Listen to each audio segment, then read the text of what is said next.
네, 찜통더위, 무더위를 시원하게 날려줄 한 방이 필요합니다. 이성대 기자의 뉴스 썰기 시간인데요. 첫 번째 썰 주제 보여주시죠.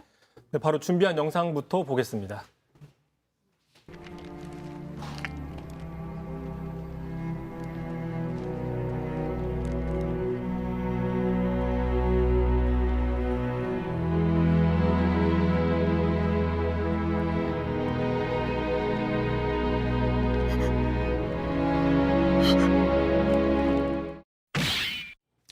자, 이한열을 모르시나요?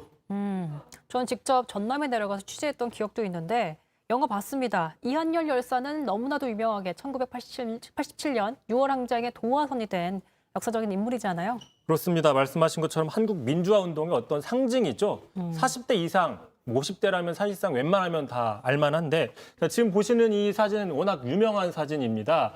이 사진이 이 사건이 일어난 이틀 후에 중앙일보에 실리면서 이제 전국적으로 그 6월 항쟁의 도화선이 됐던 거죠.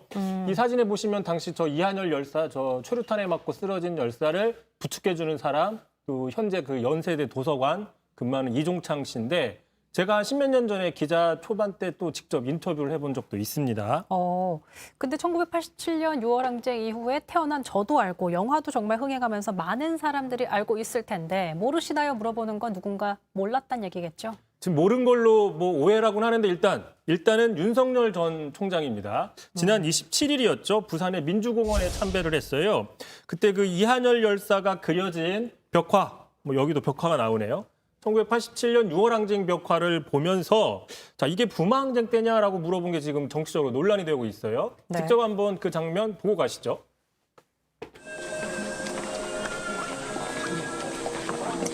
이한열 열사 21일 전에 참 부마 사태. 이거 구마인가요? 예. 대학 1학년 때니까 일로 그때가. 자, 부마 항쟁 지금 말끔 본 것처럼 윤석열 전 총장 대학교 1학년 때인 1979년 그래서 기억이 생생하다고 했어요. 근데 이 부마 항쟁은 박정희 정권에 대한 그 군사 독재에 대한 항거로서 일어난 겁니다. 1979년 부산과 마산에서. 네. 자, 반면에 그 이한열 열사가 숨진 6월 항쟁은 1987년입니다. 전두환 정권에 대한 항거입니다. 자, 물론 둘 다 군사 독재에 대한 항거, 저항이라는 민주화 운동이긴 하지만 이 두 사건은 엄연히 연도도 다르고 시대적 배경도 전혀 다른 사건인 거죠. 근데 보니까 옆에 국회의원들도 보이는데 아무도 정정을 해주지를 않고 있는 모습이 좀 보였고요. 아무튼 이 기자가 앞에 보여준 1987 영화에서 강동원 배우가 이제 이한열 열사의 역할로 나오는데 정말 많이 보셨어요. 700만 넘게 흥행한 걸로 알고 있는데 윤 전 총장이 그럼 이 영화를 안 본 걸까요? 참고로 저도 이 영화 예전에 봤습니다. 그리고 거기 보면 그 하정우 배우가 검사로 출연을 합니다. 어쨌든 윤 전 총장이 봤을 거라는 그 명확한 확실한 증거가 있어요. 왜 그런지 작년에 국감 때 이런 얘기를 했거든요. 직접 들어보시죠. 제가 지금 이 도표를 보니까 참 1987 그 영화가 생각이 납니다. 이게 뭡니까? 저 도표라는 게 국감 당시 그 라인펀드 사태에 대한 책임론을 묻기 위해서 여당에서 도표를 만들었더니 그걸 보니까 마치 그 87년도에 그 공안 경찰이 간첩 조작단 그 도표 같은 걸 만든 거랑 비슷하다는 식으로 얘기를 한 거죠. 그렇다면 영화를 봤다는 얘기인데 이한열 열사를 그럼 모를 리가 없는 거잖아요. 근데 왜 이런 상황이 벌어지게 된 거죠? 그렇습니다. 안 다른 증거 또 있습니다. 지난 17일이었습니다. 북광주의 5.18 묘역에 가서 이한열 묘소를 직접 참배를 했어요. 저렇게. 네.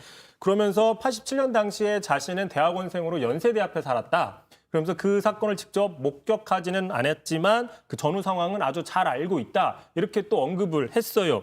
자, 불과 열흘 전에 이렇게 얘기를 했는데 부산에 가가지고는 이한열 열사의 벽화 앞에서 부마항쟁이냐라고 물어봤기 때문에 이제 논란이 생기는 거죠. 자, 논란이 커지니까 윤 전 총장 오늘 직접 이렇게 해명을 했습니다. 들어보시죠. 그걸 모르는 사람이 저희 나이 또래 누가 있겠습니까? 그건 말이 안 되는 얘기고. 자, 그렇다면 애초에 상황을 짚어볼 때 왜 부산을 방문했을 때 이한열 열사의 모습을 보면서 부마항쟁이라는 말이 언급이 된 건지 그게 좀 문제점이 될 것 그래서 같아요. 이제 그 부분에 대해서도 해명을 했습니다. 먼저 한번 들어보시죠. 저는 처음에 부산 마산 지역 그 항쟁인 줄 알고 서울의 그 연세대학교 앞 이런 거는 생각을 못 했는데 말씀을 하셨기 때문에 제가 보고 맞네요. 이렇게 하고 그다음에 이 분마와 이제 60에 대한 얘기를 지금 나눴는데 그런 게 어떻게 해서 나왔는지 좀 저도 이해가 잘 안 됩니다. 네. 그러니까 설명을 해보면 헷갈린 게 아니라 헷갈린 게 아니라는 의미로 저희가 해석할 수 있겠네요. 지금 방금 설명을 좀 길게 했는데 솔직히 좀 약간 애매합니다, 답변이. 그러니까 무슨 이야기인지 정확히 좀 뭐 들어오진 않는데요. 자, 어쨌든 간에 이게 그런 게 아니었다. 난 다 알았지만 뭐 그 두 가지 얘기를 하다가 섞였다. 이런 해명으로 받아들인다고 해도 자, 이한열 열사의 모습이 그려진 장면을 보면서 자, 이건 부망쟁인가요? 라고 끝날 게 아니라 이거는 유월항쟁 같은데? 이건 부망쟁이 아닌 것 같은데? 이런 식의 부연 설명을 했다면 전혀 논란이 생길 일이 없었던 거죠. 자, 그러다 보니까 이제 방송이나 언론에서는 촬영을 하지 않습니까? 분명히 언론 기자들이 반이 있기 때문에 어떤 그 메시지 같은 것들이 조금 더 오해할 수밖에 없었다라는 분석이 나오는 거죠. 그 며칠 전에 120시간 발언과 좀 같은 맥락인 겁니다. 자, 그러다 보니까 여당에서는 어쨌든 간에 이거는 민주주의 의식에 대한, 민주주의 역사에 대한 심각한 그 근본적인 부재다라고 비판을 하고 있어요. 네, 이렇게 얘기를 했습니다. 이재명 경기지사. 이게 단순한 착각이라고 하더라도 너무나 부끄러운 역사 인식이다라고 얘기를 했고요. 김두관 의원 같은 경우에는 이게 대한민국 정치인의 평균 상식보다도 미달이다. 뭐 이렇게 비판을 했습니다. 자, 어쨌든 윤 후보가 대권 후보인 만큼 일거수일투족이 또 조명받을 수밖에 없고 그 전하는 의미가 파장이 다르기 때문에 앞으로 이제 입당을 하셨으니까 오늘 메시지 관리가 좀 더 체계적으로 이뤄지기를 바라보겠습니다.